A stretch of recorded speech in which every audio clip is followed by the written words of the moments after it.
মুহররম মাসে কি কি আমল করব। মুহররম মাস শুরু হয়েছে, আমরা জানি। মুহররম মাসের সবচেয়ে গুরুত্বপূর্ণ আমল হলো বেশি বেশি নফল রোজা রাখা। কারণ নবী করিম সাল্লাল্লাহু আলাইহি ওয়াসাল্লাম বলেছেন, আফদালুস সিয়াম বা'দা রমাদান শাহরুল্লাহিল মুহাররম। আল্লাহর কাছে রমজানের পরে সবচেয়ে শ্রেষ্ঠ রোজা হলো কোন মাসের রোজা? আল্লাহর মাস মুহররম মাসের রোজা। মুহররম মাসকে নবীজি বলেছেন কার মাস? আল্লাহর মাস।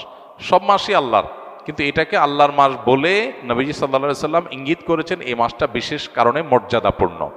তাহলে আমরা আজকে যে মাসটাতে প্রবেশ করলাম, এই মাসটা একটা মর্যাদাপূর্ণ মাস।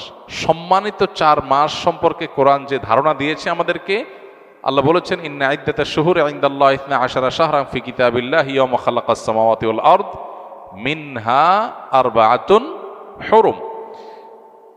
নবমণ্ডল ভূমণ্ডল সৃষ্টির দিন থেকেই বছরের গণনা হয় 12টা মাস।